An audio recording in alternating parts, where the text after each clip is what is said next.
Welcome to Checks and Balances. I'm Michael Vincent. This is James Blair, and today another Money Month special. It's never too late.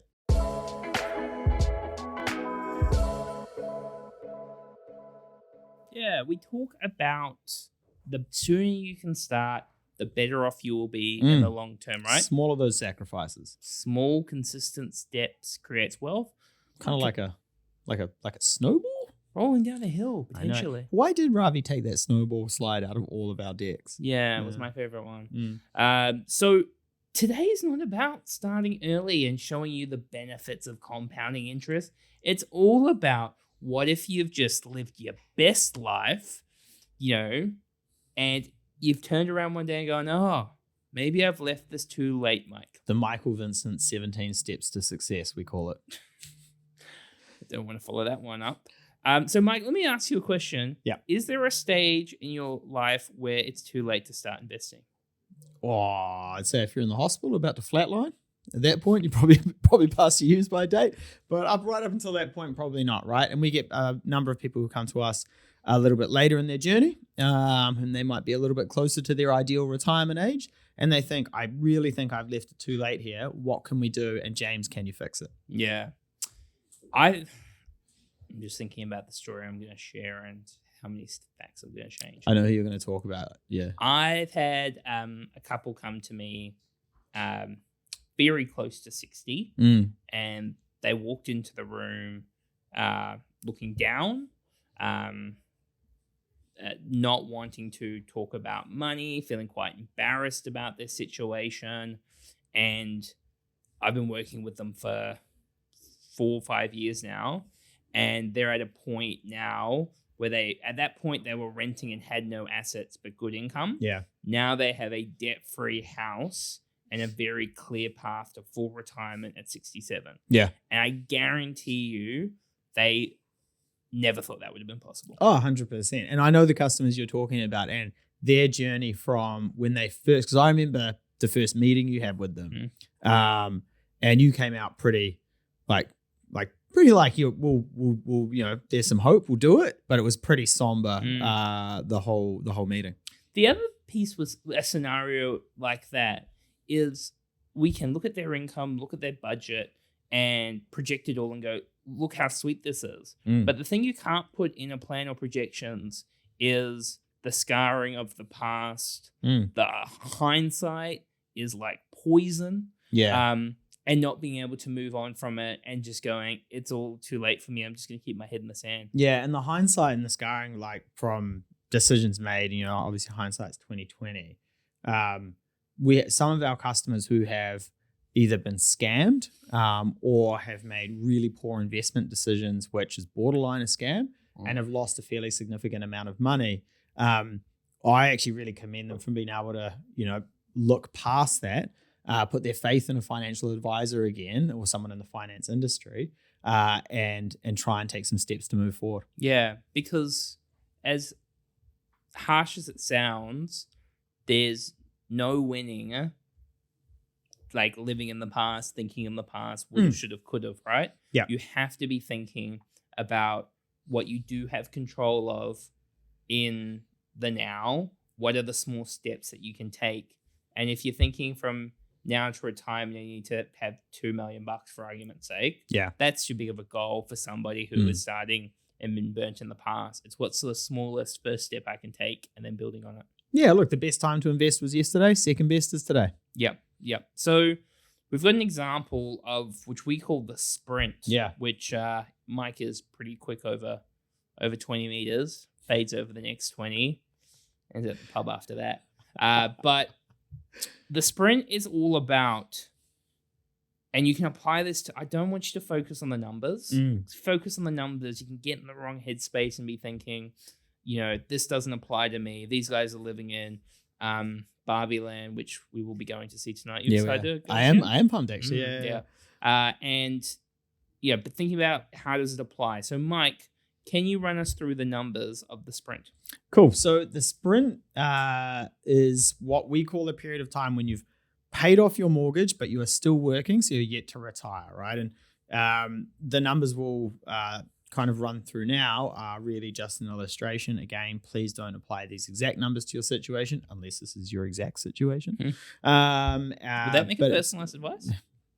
Oh, that's a very good question. Yes, it would. I'll send you my disclosure statement. Cool. So let's say we paid off our mortgage at 50. We cracked that goal. Great for you. What are we going to do with all that money now? Take it down to the casino? Absolutely not. Let's say your repayments were $4,000 a fortnight. The only asset you have is that house. Now, if you were to save those repayments until you're 65, so 15 years of taking those $4,000 a fortnight payment and putting them into a fund, if let's say 4% return on that fund, after tax fees and inflation. Yep, so net return, you will have $2 million by age 65. That will be enough to supply you with $120K of income for the rest of your life. Yeah. Now, once again, starting at 50, going till 65, having $2 million in assets, excluding your home, is a pretty sweet deal. Now, if you think about how do you apply this to your own situation, if instead of $4,000, it was $2,000 and you have $1 million come retirement. If you're starting off your bare bones of your ass and you've got debt, maybe you take that spare cash and you're focusing on paying off that first, then building an emergency fund, then starting to build some wealth. The idea is that it's never too late. And the example I gave before, if you go, well, I'm not 50, I'm 60, you can do it. Yeah. And the other bit, Mike, is say you can't do it. Say you can't achieve the goal that you have. Getting halfway to the goal is way better than absolutely nothing. Because what's going to happen is if you have a decent income right now and the music keeps playing and you keep living the exact same life and that music stops and you've just got New Zealand super to live off, if you're lucky, as we spoke about yesterday, it's going to be a world of hurt. Yeah, and there was a piece on, I think it was 60 Minutes or One News did it on retirees who were in poverty previously, and that was really sad around the sacrifices that they were having to make, going without food on certain meals, renting, and it was just, it was pretty heartbreaking to watch. And some of it was through no fault of their own. You just have a couple of bad turns in your life, and unfortunately that's it. But again, the earlier you start to make these sacrifices and start to plan, the less likely you are to end up in that position. Yeah. So we're going to finish it off with a couple examples of those who've had success later in life to motivate you. Yep. Because I think, Mike, sometimes it can be, we focus on the TikTokers or the Instagram people who are making $1 million a year at 13. Yeah. There's the Mark Zuckerbergs at 20, the Bill Gates at in their 20s. But data shows the average successful business founder is around 40. Yeah, absolutely. So you want to run through some examples? Yeah, off you go. Cool. We've got Henry Ford, created the Model T car at 45.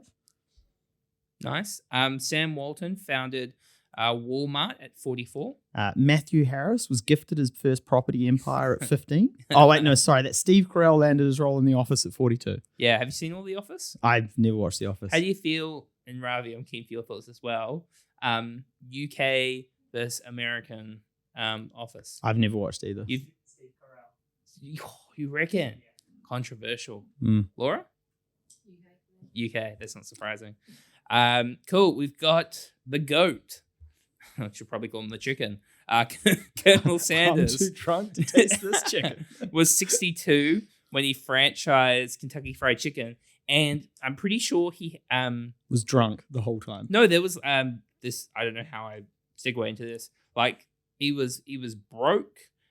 He was I think there was like suicide attempts and those sort of things. Yeah. And then he turned his whole life around and built this conglomerate. Yeah, what a legend. So I guess when we're looking... You're going to talk about Oprah? No. Okay, look, Oprah Winfrey, Oprah show when she was 32. Yeah. Fine. There cool. you go. J.K. Rowling wrote Harry Potter at 32 on the bus. And the McDonald's founder, the movie found a great movie. He was selling... Whoa. Wait. Like Roy Kroc or which one? Oh, great. Because there was the McDonald's brothers. Nah, and then there's actually the guy who took it global. Brothers, yeah. Not the brothers. Yeah. What was his name? I think it's Roy Kroc or something. Yeah. And he was selling milkshakes. He sold milkshake machines to McDonald's, saw them and was like, I could take this thing global. Yeah. And he was in his 50s. Cool. So lots of examples of being older in life and kind of being able to kind of create some wealth. All right. I just want to finish on this thought. When it comes to investing later can feel like you need to catch up and can lead to the perception that you need to invest in riskier investments to catch up because you're behind. Do not be tempted by this. It's important to stick to your plan, manage your risk, because getting rich quick does not work, and investing consistently, while you might not get to your goal in 6 months, you'll be amazed what you can do in 5 or 10 years. Thank you very much for joining us. Please sub, please review, and we will catch you tomorrow. Cheers.